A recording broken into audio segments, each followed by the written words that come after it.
In principle, a democratic system is one in which wealth does not determine power. And if the capitalist system creates extreme concentrations of wealth and no countervailing forces, that will destroy the democracy. Martin Wolf is Chief Economics Commentator at the Financial Times. In his book, The Crisis of Democratic Capitalism, he argues that market capitalism and democracy rely on each other to function, but that both are failing. So if you add these things together, the fundamental sense that this is a decent order which works effectively for us and in which we all share in the gains, just as we contribute to making it work, that isn't true. You might believe that things can't be solved, but you have to try. It was emotive and full of emotion and full of your story of your past and how that shapes your worldview. You dedicate it to your grandchildren and you say, I hope your generation does better than mine. Yeah. In a roundabout way. One has to be optimistic. Yeah, well, not necessarily in your case, but not based on this book. But we'll talk about that. Well, writing a book like this is in itself an act of optimism. You don't spend, in my case, summers for 6 years writing this book. It was a lot of work and thinking and thought. If you don't believe, however naively, that it will make a difference. But you say that you're a pessimist in the book because of... Well, perhaps a better way. Yes, I've been accused of being a pessimist. I would say I'm a realist. And actually, the honest truth, you are going to ask this, when I started this book in 2016, I didn't imagine things would be as big a mess as they are now. Because things clearly, if you look back between 2016 and 2024 across the world in terms of who's doing well politically, the wars we now have, the colossal mess of the pandemic, the economic stagnation, the rising poverty across the developing world. I mean, the world has gone much worse than I feared. I mean, there's no doubt about that. Yeah. And I was already pretty pessimistic in 2016. So I would say I'm a realist. Okay. So the book is called The Crisis of Democratic Capitalism. Can you explain what democratic capitalism is, first of all? So it's a combination of a political system, which is democracy, and an economic system, which is broadly speaking a market economy, a decentralized market economy. And democracy as a political system essentially grew up in the modern version of it with capitalism, with the market economy over the last couple of 100 years. And I argue that these are symbiotic. They have a complex relationship. I call them complementary opposites. You might think of it as a marriage in which both partners need the other, but they also sometimes get into real conflicts with each other. Quite normal in marriages. But that's what we're talking about, this combination of this form of politics with this sort of economic organization. And you feel that combination has brought about prosperity and that the dynamic has changed or the relationship has changed in recent years? I think it's always been a complex relationship, as I explain. They are, I think, as I said, complementary, but also opposites, because the natural tendency of capitalism, as I discuss, if not controlled, is towards increased inequality. The ownership of capital gets concentrated in the hands of the most successful businesses and business people and owners. They can exploit that to accumulate their wealth and wealth is power. And once you've got wealth being power, then that undermines in many ways, which I discuss, the idea that all voters are equal, that everybody in politics is equal. But it is still true. Our basic assumption in a functioning democratic system is that everybody has a right to a political position. And you don't need to be a millionaire to become prime minister or president at all. Anybody can achieve these positions, and indeed they have. So this is how it's evolved, I think, and how it's mutually supportive. But for the reasons that are implicit in what I've said, tension's going to rise between the two, between the power that is created in the capitalist system, potentially, and the egalitarianism that is inherent in the ideal of democracy, and that can, of course, start breaking the system up. The most important point, I think, is in principle, a democratic system is one in which wealth does not determine power. Mm-hmm. And if the capitalist system creates extreme concentrations of wealth and no countervailing forces, that will destroy the democracy. And that's a pretty powerful engine, which I think has been at work. And in your book, you talk about your past and you talk about dictators of the past, and then you nod to modern day dictators. But then you talk about Donald Trump and say that he was the reason you wrote the book. And I think and I want to explore your thoughts on why did he get you out of your seat the most, and what do you think about him potentially coming into power again now? Very good questions. So democracy has a very particular form of possible degradation. This was actually first discussed by the great Greek political philosophers, Plato and Aristotle. And both of them said in different ways that the great danger of democracy is demagogy. That is to say, you get a leader, somebody who wants to be leader, who says to ordinary people, by the way, it's quite a reasonable demand, the elites, whoever they are ruling against your interests. They're exploiting you. And trust in me, give me more or less absolute power, and I will rectify this. I will drain the swamp, to coin a phrase. That, by the way, this is exactly what happened in 6th and 5th century Athens, in the beginning of the Western version of democracy. And both Plato and Aristotle agreed on this. The demagogue then makes himself a dictator. The Greeks called it a tyrant. That was actually the word they used, in order notionally to protect ordinary people from the all-powerful oligarchs. But of course, when you give somebody such enormous absolute power to protect people, well, you don't control them anymore, obviously, and they start, it's pretty well universal, using the power for themselves. They pretend, because ultimately, and I noted this from a very great American historian called Timothy Snyder, I quoted that a week or two ago, you don't own this tyrant when he becomes a tyrant. He no longer owes anything to you.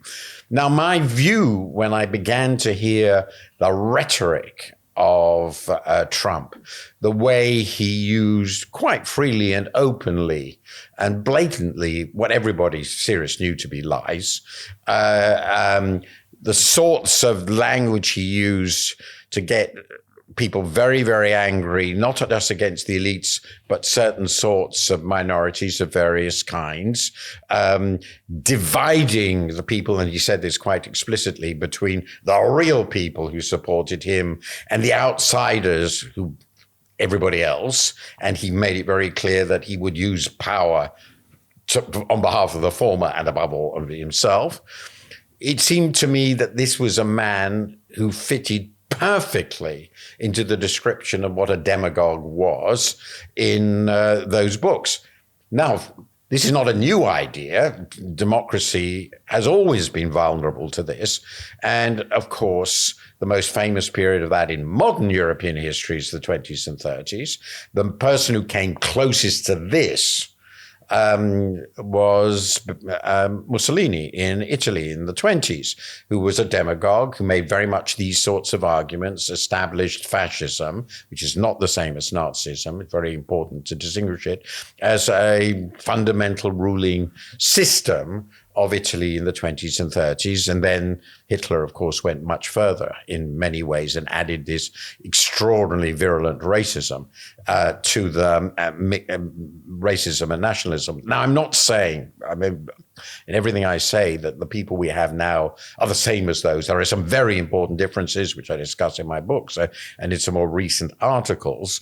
But I am saying that the sort of rhetoric, the sort of language, and it's even more true now than it was in 2016, that Trump is using about revenge and retribution, about the idea, which is a complete fantasy, that the election was stolen from him, a fantasy that all his support, the vast majority of his supporters believe, which from their point of view has delegitimized the voting system of America.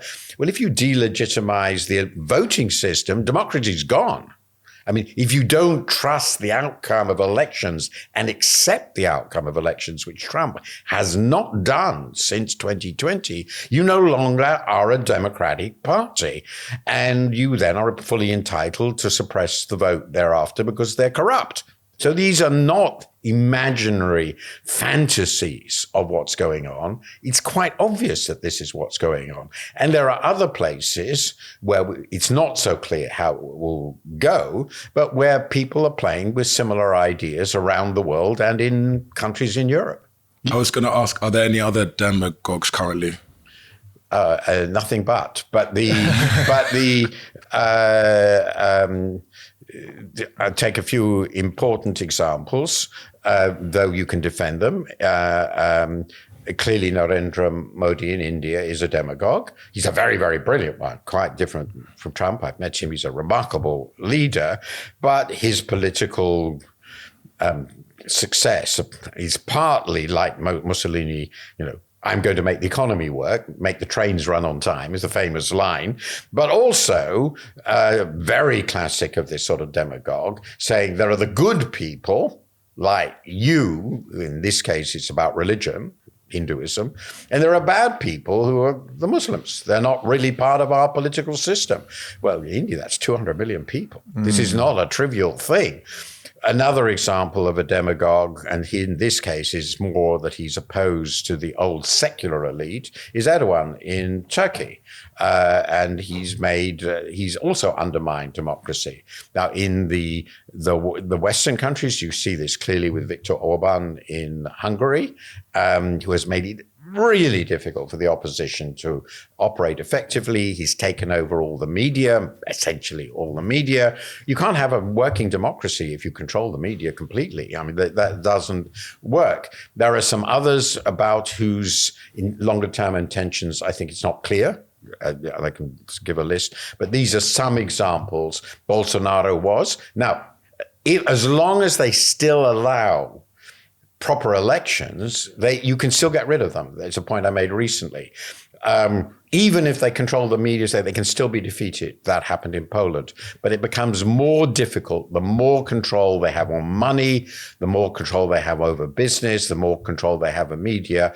And at the limit, remember Mr. Putin was elected originally. Yeah. Well, nobody's going to get rid of him now. Yeah. That's what I was going to ask Putin, but I'm like, that's not a democracy, is it? Well, the point is that 25 years ago, we would have said it could... in 1999, 1998, we could have said it might become a democracy. It clearly wasn't, but it might. Or it might go back to complete dictatorship. Well, now we know how it's ended up. But the outcome was not, I think, completely obvious in the early years of Putin. I was always very skeptical about him, so it's ended up more or less as I feared. But I think it would have been reasonable for people to say, this man might lead the country into democracy. And that's so, as long as there's still the possibility of politics, these things are never foreordained. I'm not suggesting for a moment that Mr. Trump will definitely succeed in turning the US into a dictatorship. Not at all. Nothing is certain. But he's quite a dangerous figure. I want to frame this for the audience before we keep going. Why do you think that they should care? Say like people living in Britain where we have quite an established democracy. Why do you think this is a concern to them? That's a wonderful question. In the last few years, I've begun to think that we have an established democracy, but it doesn't work very well. I won't, but that is maybe important because it may be, there's a deeply entrenched commitment to democracy in this country. I think that is true. I think people share that. But 20 years of failed economics with lots of frustrated people, living standards stagnating, democratic politicians behaving pretty stupidly and immorally, to put it mildly, which I think we've seen. And people might say, we need someone to come along and clean this up. This democracy doesn't work anymore. And I think people are putting a lot of hope into a changing government. But let's suppose it doesn't work. And the problems they're going to face are very, very big. They got no money. They got no money, Yeah. exactly. So I don't think the story is over even here. The most powerful allies we have are first and foremost the United States, and then our European neighbors. Well, let's take the historical example of Britain. Between 1939 September and 1941, Britain was essentially alone in fighting the Second World War, and it was really touch and go. I mean, people tend to forget how close this was to failing. Now, if the United States had never engaged in the war as an ally, we couldn't have won it. Either Germany would have won it or Russia would have won it. And imagine that Germany or Russia controlled the whole of Europe and America was indifferent. We couldn't have survived on our own. We're just not big enough and more powerful enough. It is crucial to remember the post-war world, post-Second World War world, in which basically all of us have lived, unless you're in your late 80s now, was actually created by the United States after the war.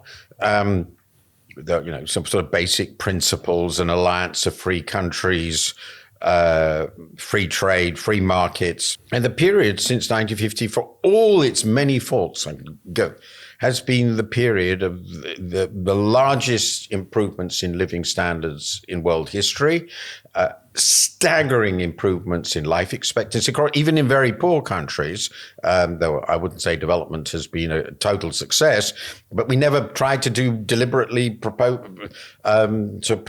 for economic development at all.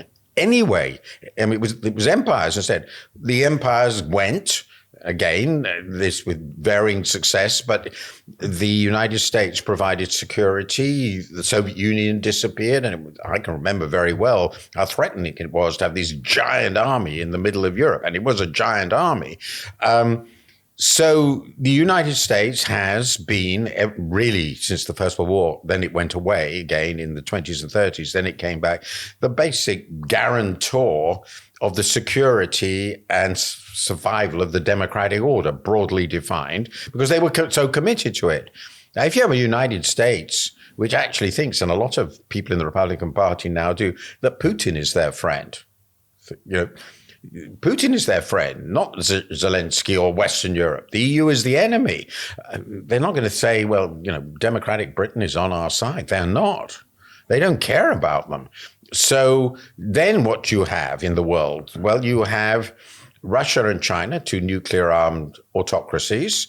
You have America, which at the best is ambivalent, also nuclear-armed and the most powerful country in the world. And none of them care about the survival of democracy anymore. That's going to be a very, very uncomfortable world for a country of this size. It's not big enough to defend itself on its own. And where are its allies going to come from? So I think it would be very naive to suppose this world will be friendly. Just give you one example. We are a trading nation, even more so now than after that we're outside the EU. Britain has always been a trading nation, except when it stole places and called it empire, right? So we're a trading country. We're a trading country before empire and afterwards. Now, Mr. Trump has said when he comes in, he's going to put a 10% tariff on everything. That will affect all the British who try to export to the United States. There will be retaliation across the world. Will that be just against the US or will it be more general? We don't know. All the rules of trade will have gone. So on which a country like us this does depend. We may not notice it, but we do notice the trade with Europe has already got more difficult as a result of leaving the EU. Now, this would make the whole world more difficult. And we hoped we would replace the EU with global Britain. Well, it's really difficult to do global Britain in a world in which protection is becoming increasingly important. And the only countries that survive in that world are ones with huge domestic markets like China or the United States. We're not that country. We are, relatively speaking, a small open country, a small open economy, and we can't defend ourselves against these colossi. I mean, we don't begin to have the military capable of doing that. So I think it would be very, very naive and short-sighted to believe that America can change in this way, particularly, but also some of our European neighbors. If we have Marine Le Pen, for instance, as president of France, she comes from a fascist party background. We don't know what she would do. We cannot assume that the world will be anything like the world we have taken for granted in the last 70 odd years. And that's why I started my book in the way I did, just to remind people it was different. And for people living in this country who fought two colossal world wars, horrifyingly different. Here's the thing, there's only really a few ways you can boost your income. I mean, you could change job, but the other main route is to start building a business or a side project. That's how my YouTube channel began, alongside my day job and delivering Chinese takeaways. If you've started or want to start a side project, then you'll need a website. Now, I like Hostinger because of their AI website builder. It's really easy to use and it's great value for money. You can spin up a website just like that. You just have to describe what you would like your website to look like, and Hostinger's AI generates a professional-looking site in seconds. Their AI is really impressive. You can ask it to create things like SEO-friendly copy, a logo, and they've got an AI heat map to predict user behavior as well. Hostinger is perfect for side projects, e-commerce brands, or portfolios.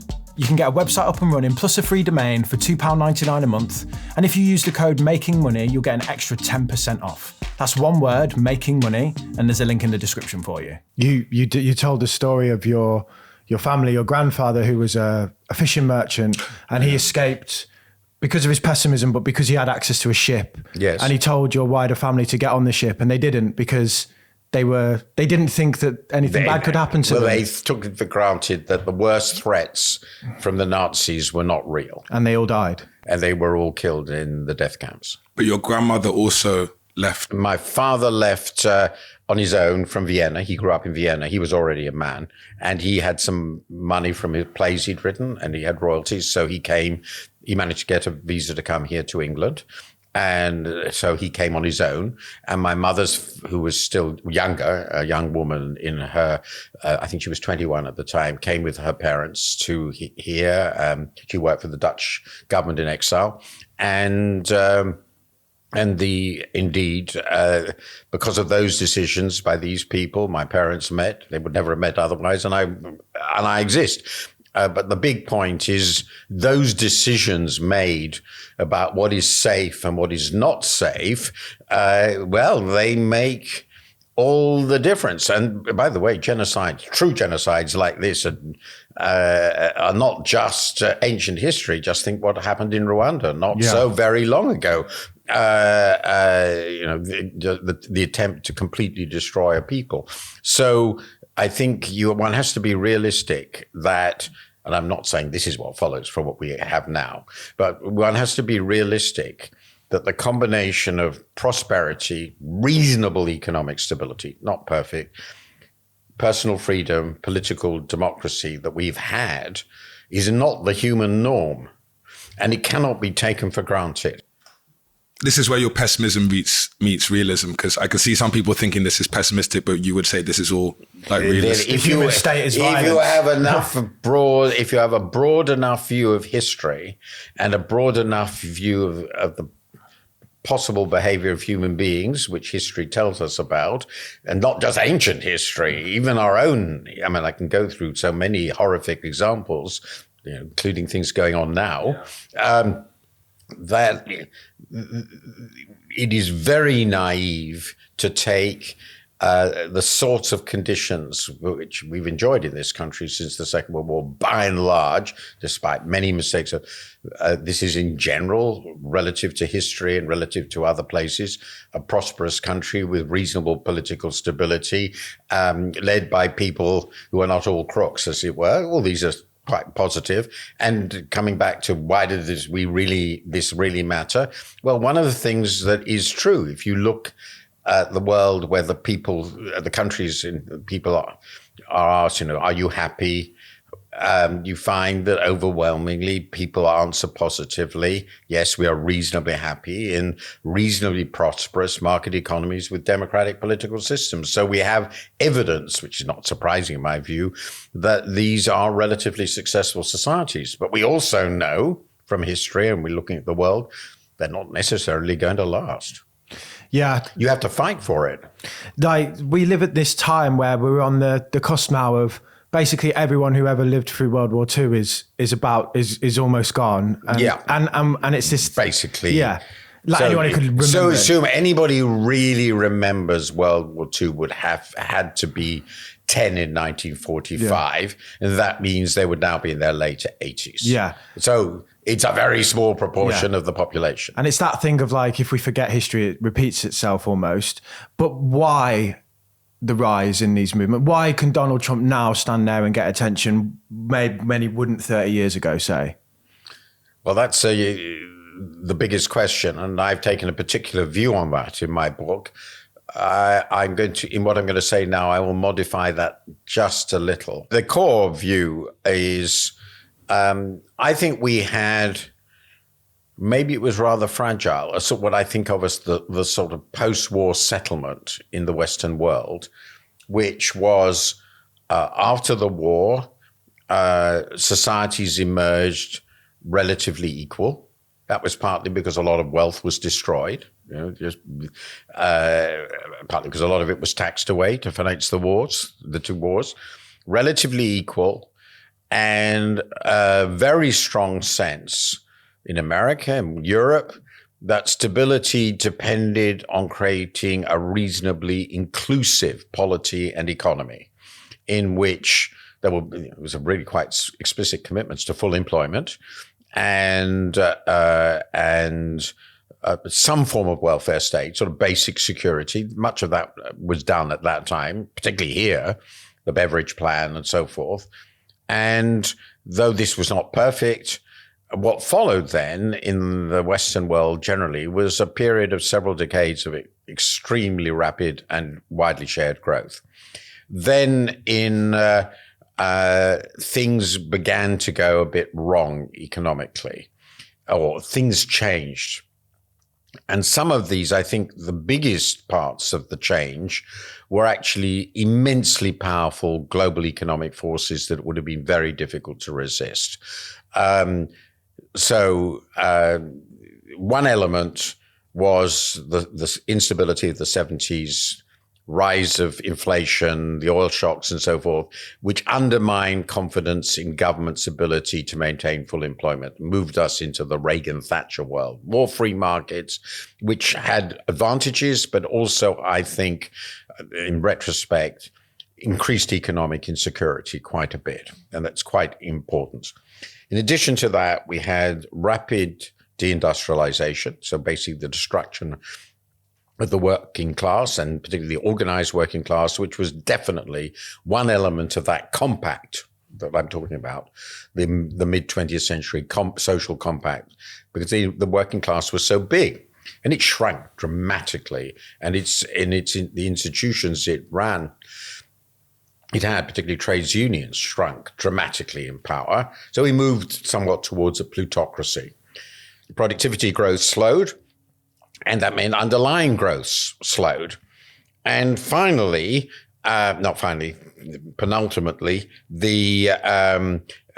in many countries, the distribution of income worsened. And that was particularly true in the US and UK, with a very sizable part of that being the relative decline of what you might think of as the middle and lower middle classes, so which is where many of these working class people have been. And that went along with a real decline in their economic value of their skills, because the huge factories they used to work in no longer existed, and they became inevitably casualized. They became part of a relatively casual economy. And of course, huge areas of the country where industry had focused moved into recession slump, from which they've never recovered. The Northeast, for instance, and Wales and parts of Scotland. And of course, very similar things have happened in parts of Italy and Germany, and particularly in the US. Is that like Detroit with the cars? Yes, yeah. That's a very good. So and this is associated with another crucial social change, which I discuss, but I think I should, is that while the working class has declined in a sense, we have created a new class, which didn't really exist before, which is an enormous class of people who've been to university, which is a good thing. But the proportion of the population going to university has roughly increased 20 times since the early 60s. Most people don't know that. When I went to university, just before I went to university, 2% of the population went to university. Now it's about 40. And the result of that is there's a very large group. They think very differently from other people because they've been to university and they think that way, but they're not getting the jobs and the opportunities they want. You're speaking to two of them. Yes. We went through that system. I was spat out in 2010. Yeah. And they sort of say to them, well, what was that about? Yeah, I didn't get much out of man. So how do I exist? And anyway, how can I buy a house? And so a very large... It's like you've been reading our diaries or something. So a very large number of people in our side, really large, feel they are losers relative to what their expectations, relative to what people like them might have had. And it's partly because of overall slow growth, rising inequality, and these huge structural changes, which are related to, of course, the rise of China and all that. But that's, I think, though important, relatively unimportant to these.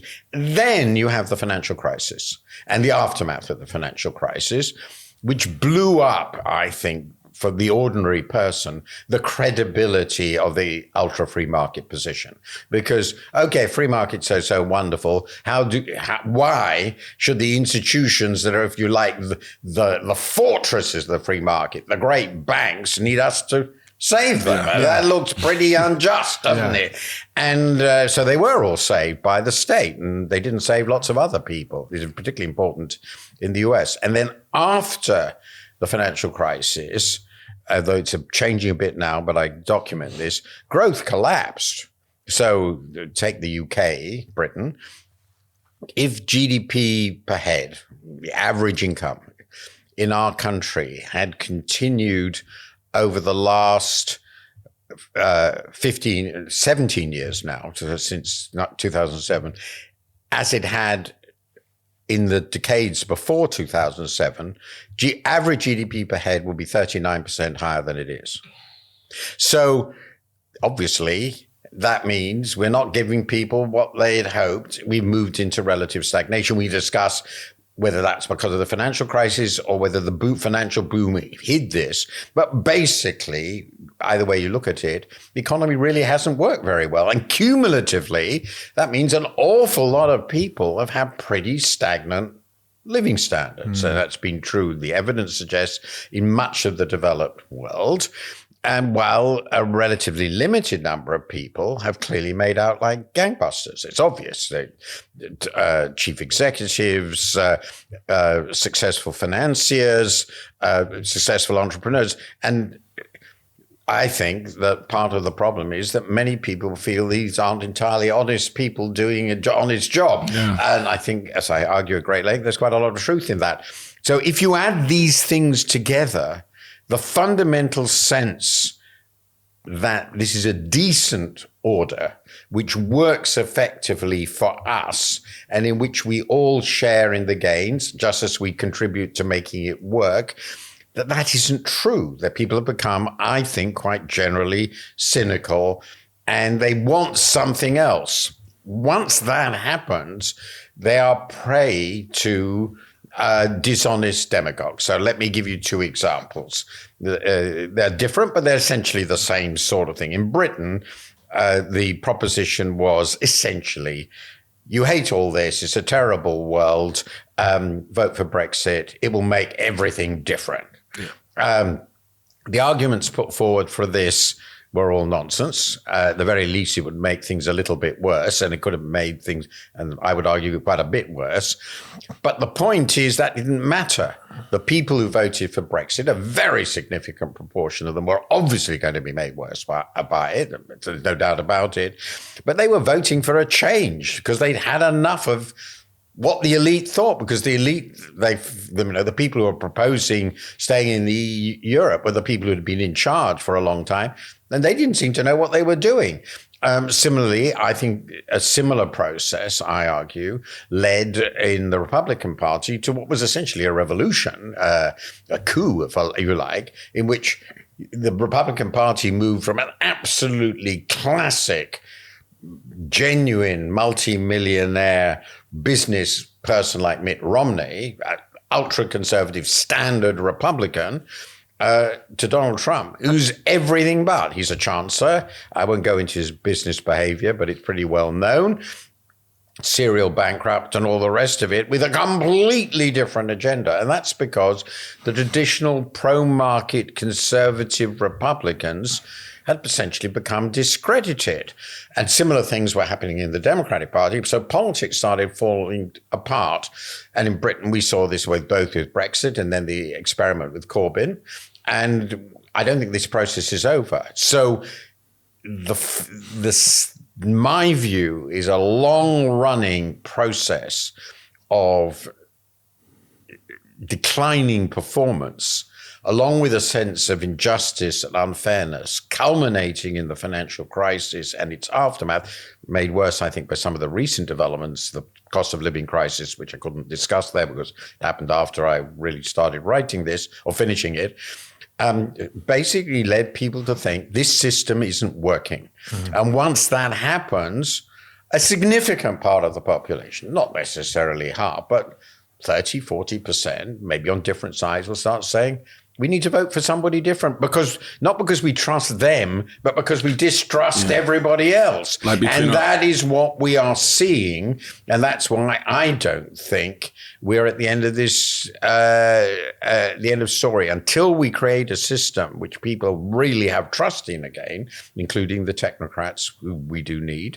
We're going to be operating in a very fragile political environment. So that, I'm sorry, it's a very lengthy explanation. That broadly is my story. We got you here to talk, so you don't apologize for talking. Okay. You give the example. So like this idea stuck with me because as someone who's on the internet, if you take the politics out, I see a rise in this argument of Andrew Tate is almost an example of like the matrix, them, inequality is a very popular discussion at the minute, rightfully so.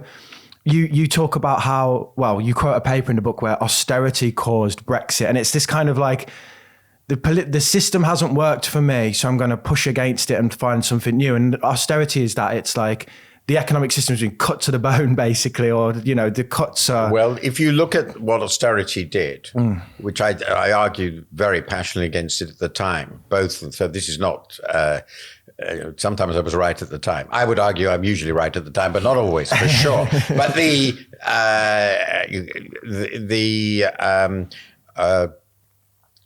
government we had after the crisis came to power in 2010, Cameron Osborne, inherited a huge fiscal deficit. It was clear because the economy has shrunk so much.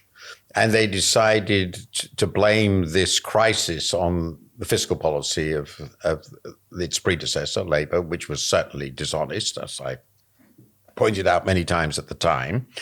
And they said, we must get rid of this fiscal deficit because it's too big, and if we don't, we'll end up like Greece. Well, I think that was nonsense too, but they argued this. But then they made a really crucial decision, the crucial decision, I think. They could have said we need to close the deficit over the next 4 or 5 years. That's what they ended up doing. But they could have said, okay, we'll raise taxes, that'll count for half of it, and we'll cut spending, that'll count for a half, and that's sort of safe. And when we cut spending, we'll make sure it doesn't hurt the poorest. That would have been a just way of doing it, I think. But in fact, I don't know the exact figure, but something like 80% of the adjustment of the fiscal position was done by spending cuts. And most of that, a huge proportion, was done through cuts in local authorities' spending, and where the cuts were savage. And local authorities provide a lot of services that really matter for ordinary people, particularly vulnerable people, like looking after social care in the community, that sort of thing. And that's particularly important in those areas of the country where they already have considerable poverty, like Northeast England, I think, which is where so many people ended up voting for Brexit and for Boris Johnson. So they suddenly found their lives, which were already very difficult. These are the relatively poorest parts of the country, the former mining and industrial areas. The services they were getting were really being decimated. And actually, other services, slow deterioration of the NHS, the standards of welfare provision more generally, except pensions. So these people felt something is going wrong. They didn't understand. Why should they? The arithmetic of the fiscal adjustment that was being imposed. I mean, it would be unreasonable to expect most citizens to understand fully how the fiscal position of the government works. I mean, that's a specialist subject. Really, relatively few people understand how this works. So they felt things are getting very badly wrong. They can't get any worse, quote unquote, famous sort of notion. So we need to vote for change. Yeah. Brexit was the only change on offer. They didn't really trust Jeremy Corbyn, as it turned out. And so Brexit became a vote for change. Unfortunately, it wasn't a vote for change that will benefit those people. As I think they've subsequently discovered. But that, I think, is what happens. Once people get unhappy with the status quo and with the leaders who are seen to personify the status quo, I think people they won't decide not to vote for anything, or not to vote for anything particular. They will, as it were, vote for anything that looks like a viable protest. And that's, I think, what happened. Does this damage the country or the government in the long term? Well, do they see it from their perspective? Yes, I think a situation in which a very large proportion of the population becomes disillusioned with their own situation and disillusioned with all normal political processes that might rectify that situation, though they don't know why they can't rectify it. I don't want to get into the details of the problems that a new government will face, but they will say, we're in this situation we don't like, and it's continued, as I said, with the cost of living crisis and so forth.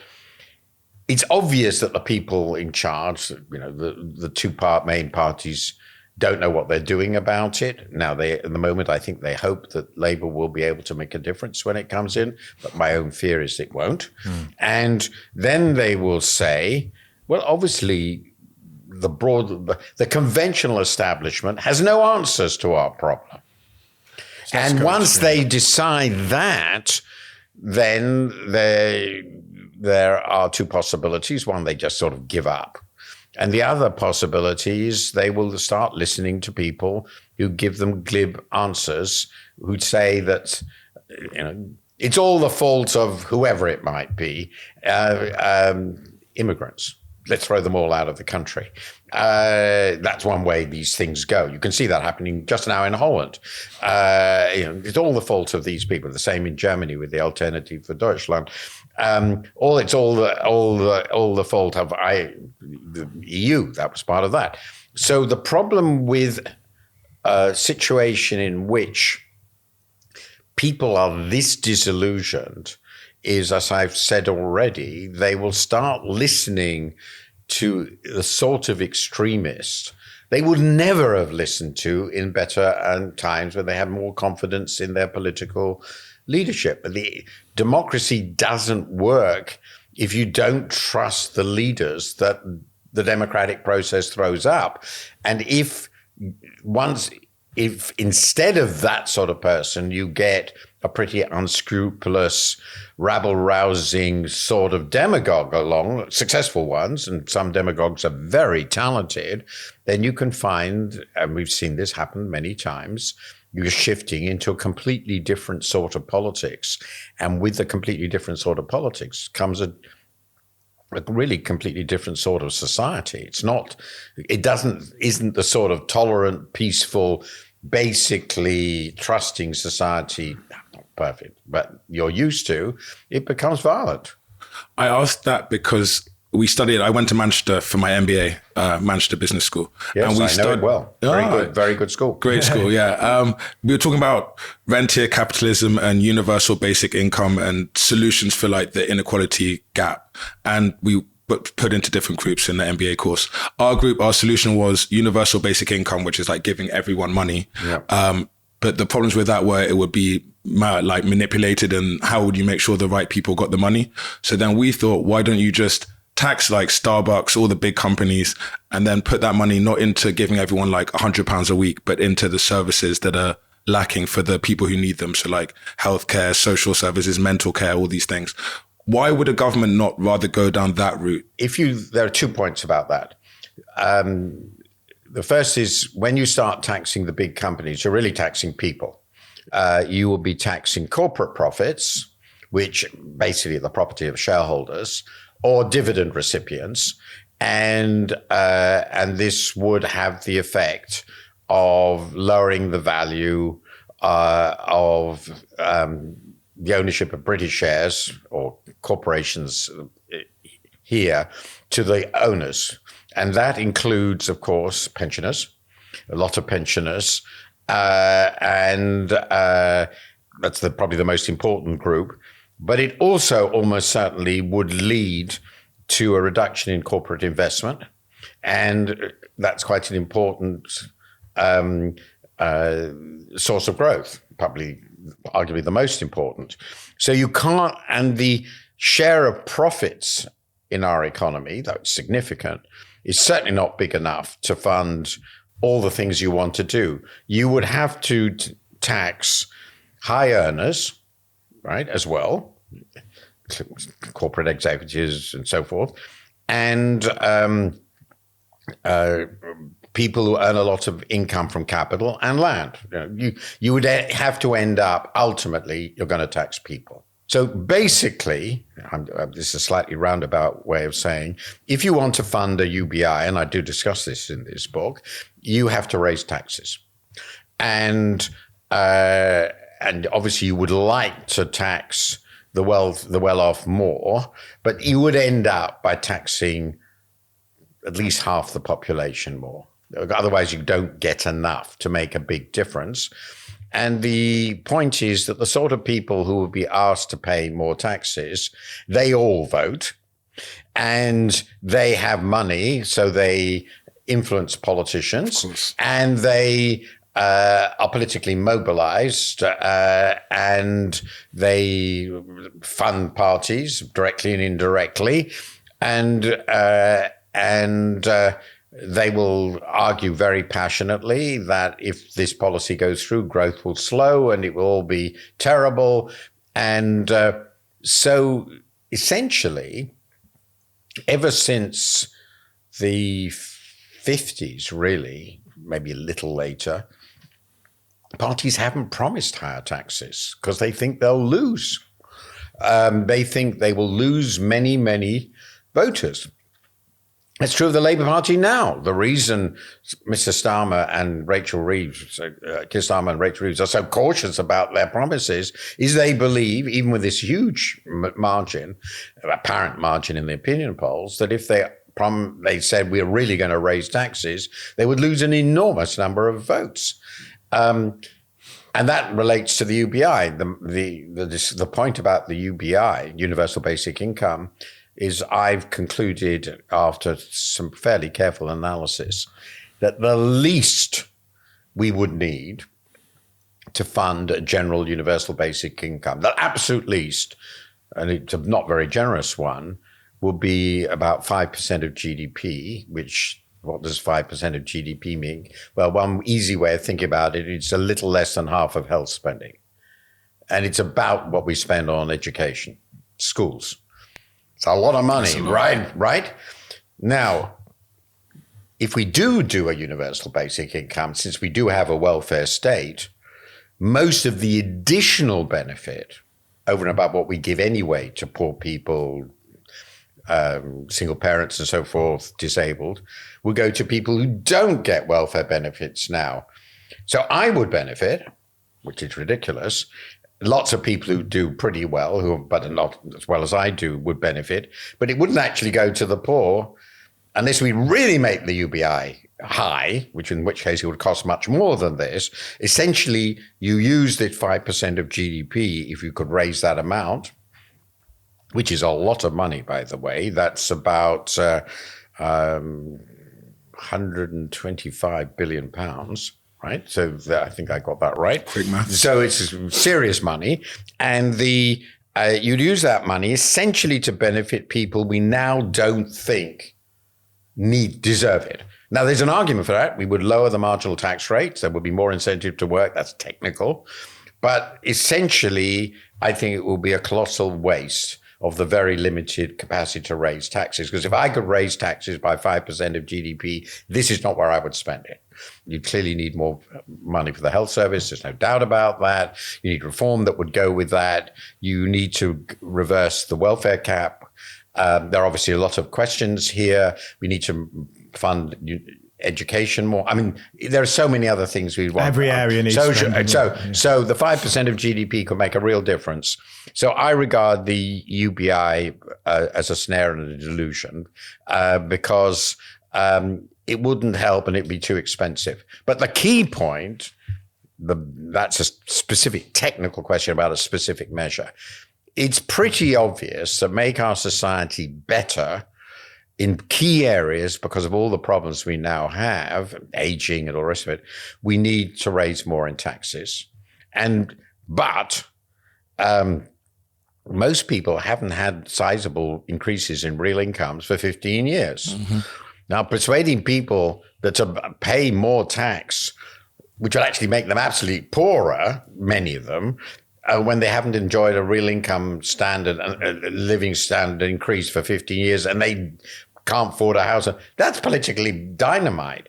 So the truth is that any government, by the way, any honest government, and certainly the income government, will have a fantastic problem in managing the politics of our situation in an aging society with huge public spending demands in an economy which is growing at best 1% or so a year.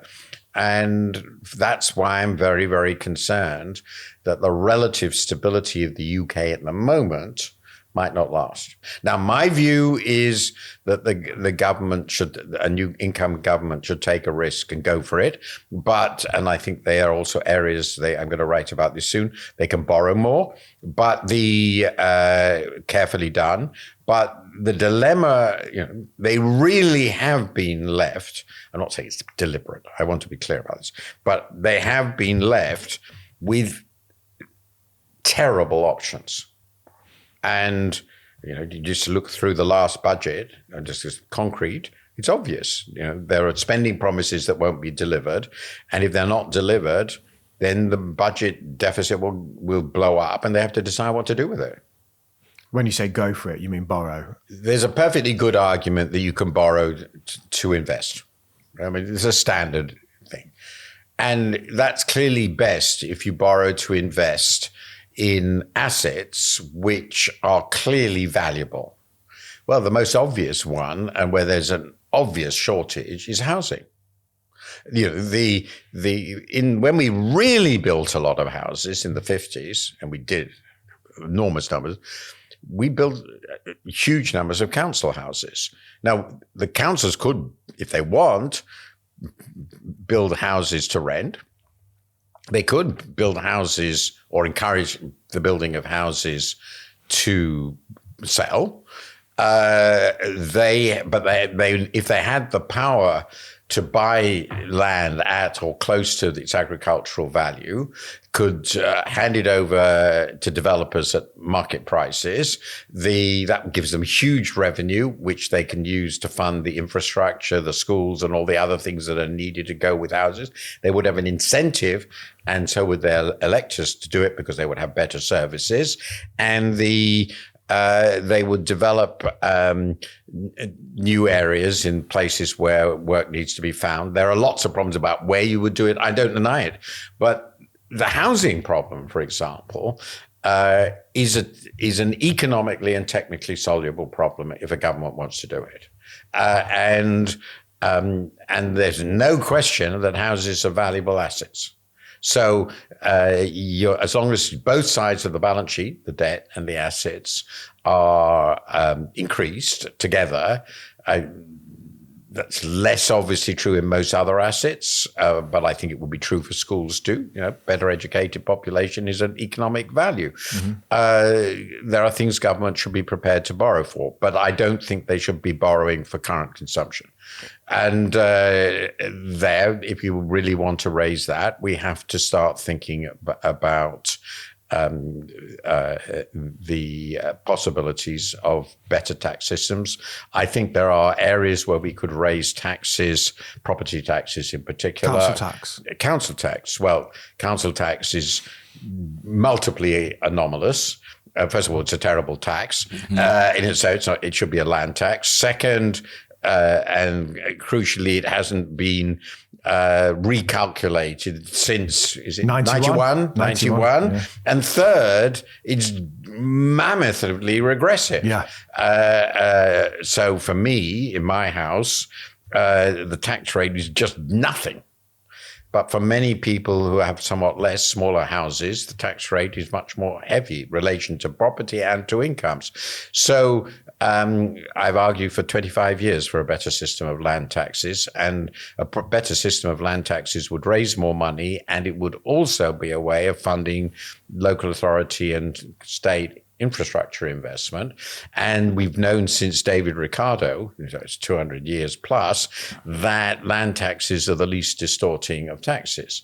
Again, though I think this is politically much more difficult, emissions taxes are efficient. As it is now, our inheritance tax doesn't apply to any truly rich person. It only applies to basically to middle and upper middle classes with a house. Well, that's ridiculous. And a much more equitable system of property tax, wealth taxes could be designed. I think the best way to do it is on bequests, automatically on bequests and transfers at death. And everybody would have a free limit. And then over some amount, maybe 100,000, 200,000, there would be a standard tax of 30 or 40%. And it would be much more equitable. And it would mean that the Dukes of Westminster would pay a proper tax when they transfer the property to the next generation. And as far as I can see now, they don't pay anything. No, they don't. And that, it seems to me absolutely incredible that we have the only wealth tax system we have, just think about it, is one in which the only people who don't pay it are the richest. Yeah. Not the only, obviously very poor people don't either. Yeah. All I'm saying is there are lots of things you can do, in my view, which are imaginative, but they will all create problems because they will be involved governments doing things again. And we've got used to the idea that governments shouldn't do anything. But the truth is, I think it's now obvious that though it's always difficult, I understand that, we haven't done very well out of that. And I am a bit unhappy that Labour hasn't been prepared to make a somewhat more positive case for the possibility after this period of relative failure of getting something out of states that do more. I can go through many, but I think we can be much more imaginative to make our society better within reasonable constraints, as long as we could persuade people that a more just and effective way of doing things could work. You say in your book, it's like reform, not revolution, or you need. So you think these little tweaks? Well, they're pretty big. They're not that. If you ask Keir Starmer, he would say that is not a little tweak. That's life risking.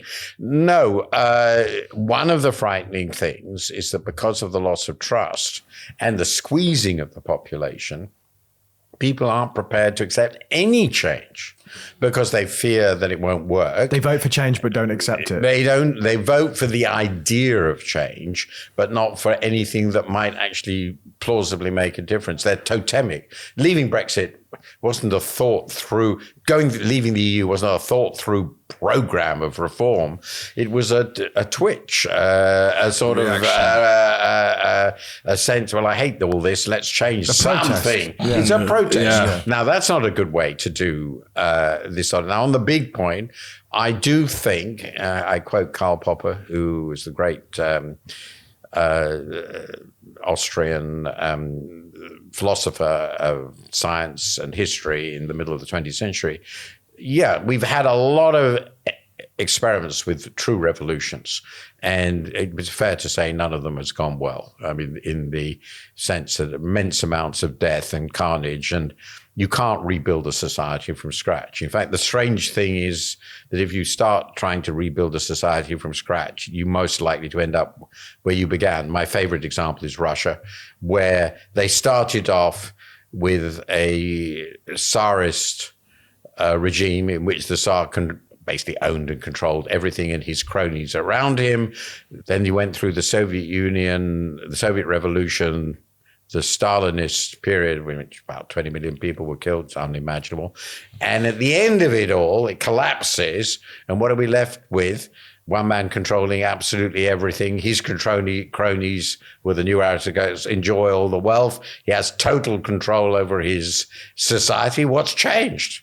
So I think you accept the basic idea of a market economy and democratic politics. But within that, you start thinking about making it more just, more effective, having taxes. Our tax system is a total mess, which designed better to promote entrepreneurship, which tax things like land, like inheritance, which I think will be good for the society, and support things that are essential for its future and its stability.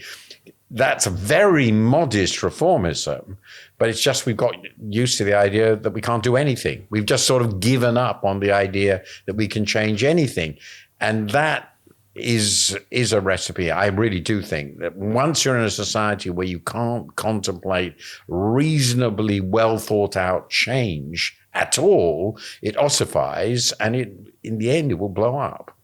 Do you see any countries now that you think are doing well that we should aspire to be like or copy? Now, that's a very interesting question. I think one has to learn from different countries in different ways, and it's quite difficult to learn.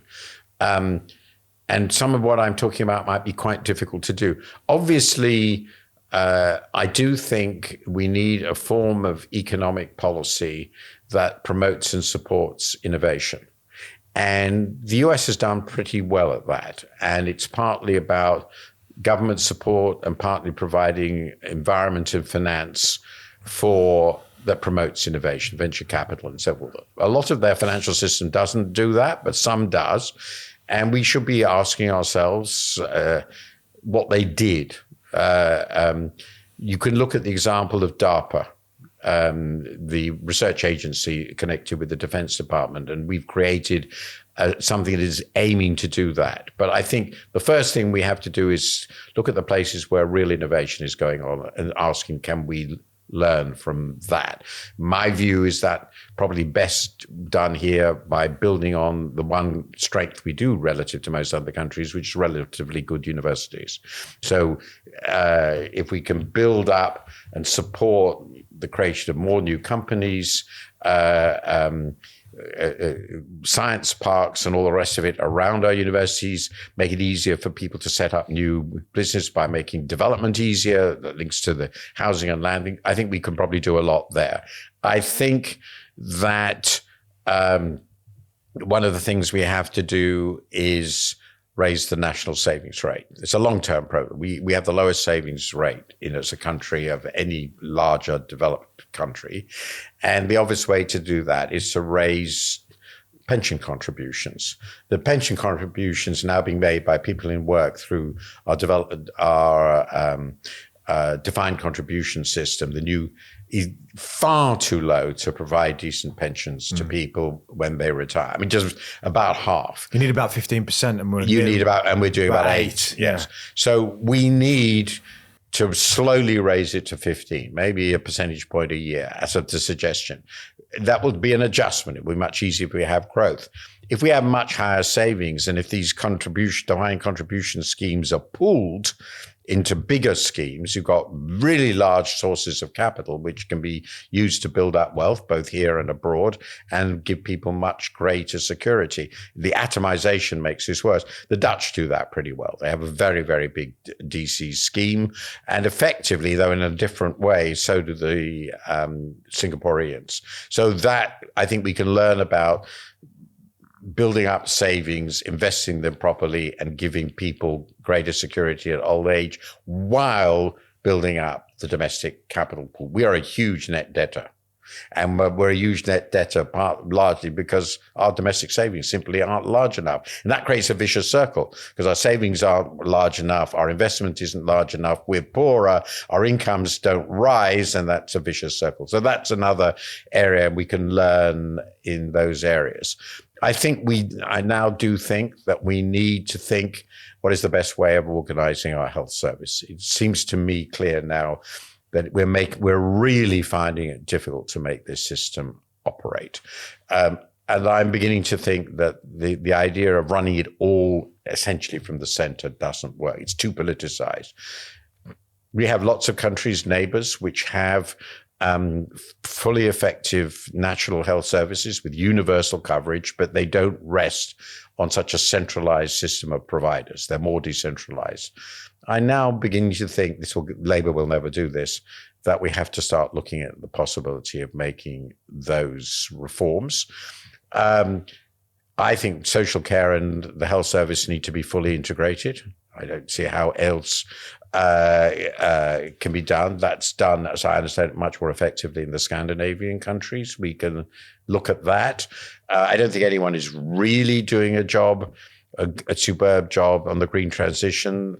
But I do respect the Chinese for the scale of investment they're looking at. So I think if I were in charge of all this, it's not, we would define what are our big challenges: savings, housing, innovation and development. Then there's the huge regional problems. Almost everybody does better than we do that. So we look at everybody, and I've been writing a bit about this. My friend Paul Collier, professor at Oxford, has done some very good work on that. We should be looking at what regional policy works. And once we decide what are the really big priorities, we then go out and say, well, who's doing this best? And I think we can't turn ourselves into Singapore, obviously not. We can't turn ourselves into the United States. We can't turn ourselves into Scandinavia, but we can try and learn from the best examples in each case instead of always focusing on our own experience and the assumption that whatever we've done, we have to live with.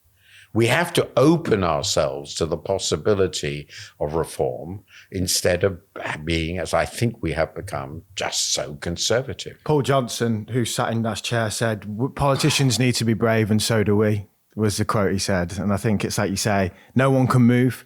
Do you think that people have, my generation, again, coming back to the quote of, I hope the the next generation does a better job than mine. Do you think people like me and your grandchildren should be optimistic? And do you think that the change can happen?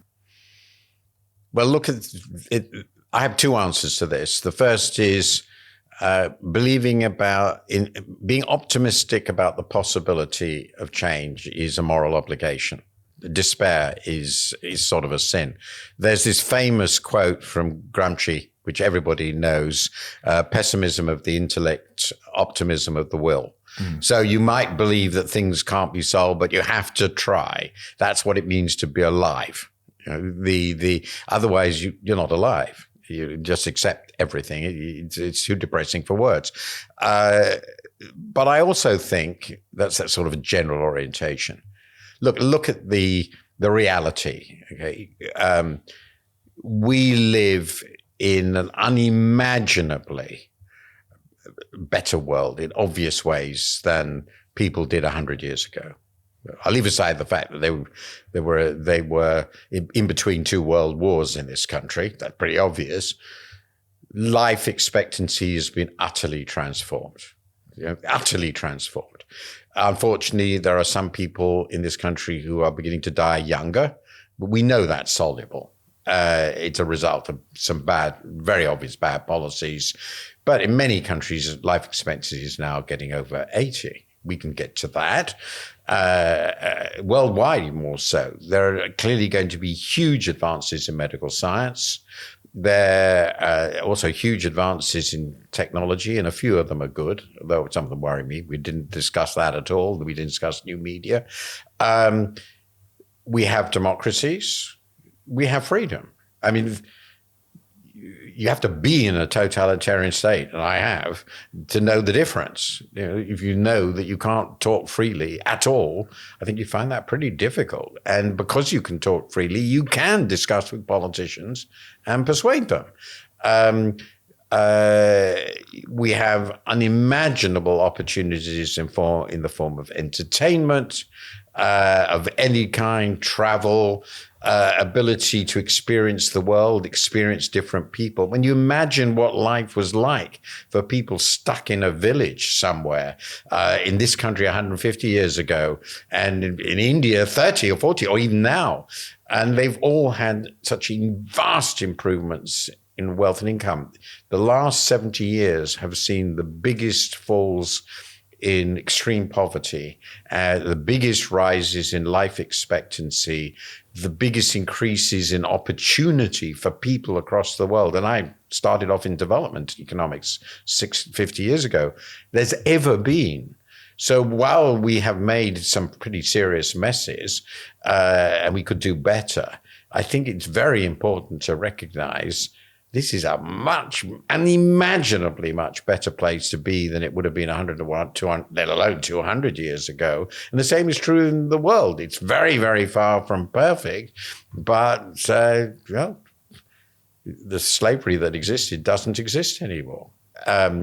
Still huge problems of exploitation and so forth. So yes, I think it is right to be optimistic because we have unimaginable, for our predecessors, economic resources. We have unimaginable improvements in technology of all kinds. We have the possibility of freedom and of action as individuals and collectively. We just have to use them.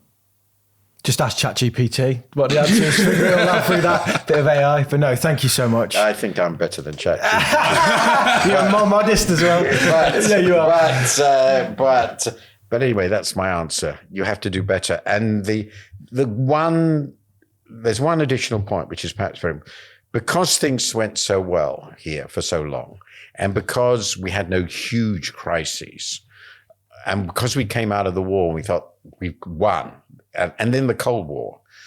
By the 90s, people of my generation and a bit younger became very, very complacent. And the complacency was a natural response of what seemed a natural progression of success. Well, maybe it's an advantage not to be complacent. And whatever your generation is, as far as I can see, in your generation, you, I think, are between my children and my grandchildren. You're not a complacent generation. And probably that's a good recipe for progress, as long as not being complacent doesn't mean you give up. Yeah. That is, if you say the public sphere, nothing to do with me, and everybody says that, things will not improve. Thank you for joining us for another episode of the Making Money podcast. You're a legend. We appreciate you.